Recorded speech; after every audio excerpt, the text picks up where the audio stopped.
No man thinks more highly than I do of the patriotism as well as the abilities of these very worthy gentlemen who have just addressed the House. But different men often see the same subject in different lights. And therefore, I hope it not thought disrespectful to these gentlemen if, entertaining as I do, opinions of a character very opposite to theirs, I shall speak forth my sentiments freely and without reserve.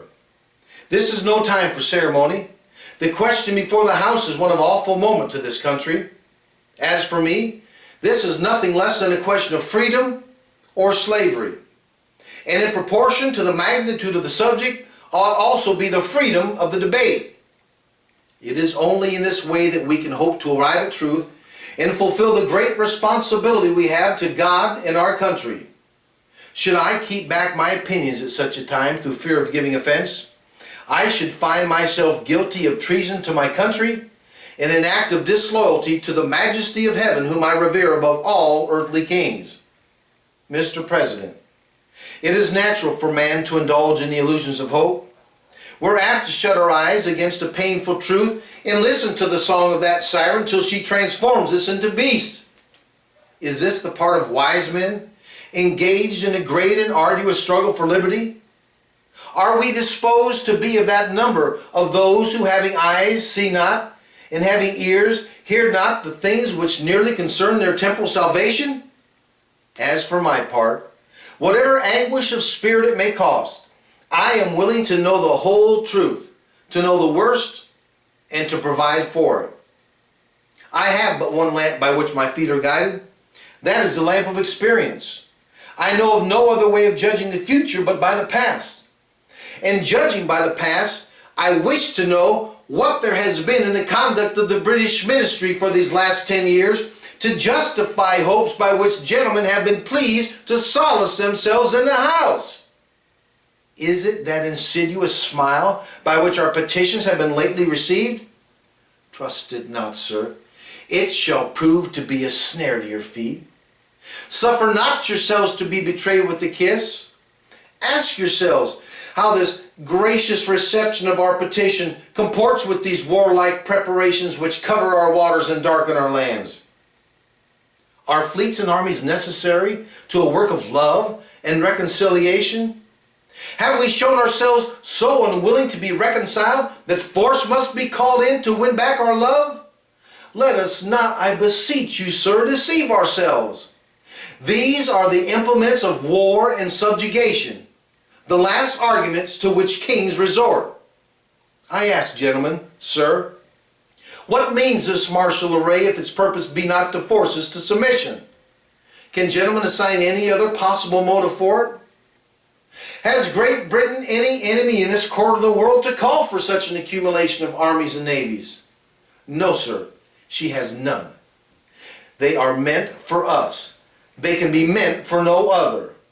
They are sent over to bind and to rivet upon us the change which the British ministry has been so long forging.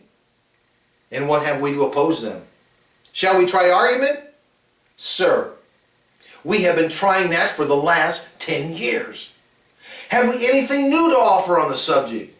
Nothing. We have held the subject up in every light which it is capable, but it has all been in vain. Shall we resort to entreaty and humble supplication? What terms shall we find then which have not already been exhausted? Let us not, I beseech you, sir, deceive ourselves. We have done everything possible to avert the storm which is now coming on. We have petitioned. We have remonstrated. We have supplicated. We have prostrated ourselves before the throne and implored its interposition to arrest the tyrannical hands of the ministry and the parliament. Our petitions have been slighted. Our remonstrances have produced additional violence and insult. Our supplications have been disregarded, and we have been spurned with contempt from the foot of the throne. In vain after these things may we indulge in the fond hope of peace and reconciliation. There is no longer any room for hope. If we wish to be free, if we mean to preserve inviolate those inestimable privileges for which we have been so long contending, if we mean not basely to abandon the noble struggle for which we have been so long engaged, in which we have pledged ourselves never to abandon until the glorious object of our contest shall be obtained, then we must fight. I repeat it, sir, we must fight. An appeal to arms and the God of hosts is all that is left us. They tell us, sir, that we are weak, unable to cope with so formidable an adversary. But when shall we be stronger? Shall it be next week? Next year? Shall it be when we are totally disarmed, when a British guard is stationed in every house?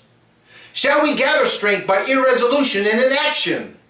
Shall we acquire the effectual means of resistance by lying supinely on our backs and hugging that delusive phantom of hope until our enemies have bound us hand and foot? Sir, we are not weak if we make proper use of the means which the God of nature hath placed in our power.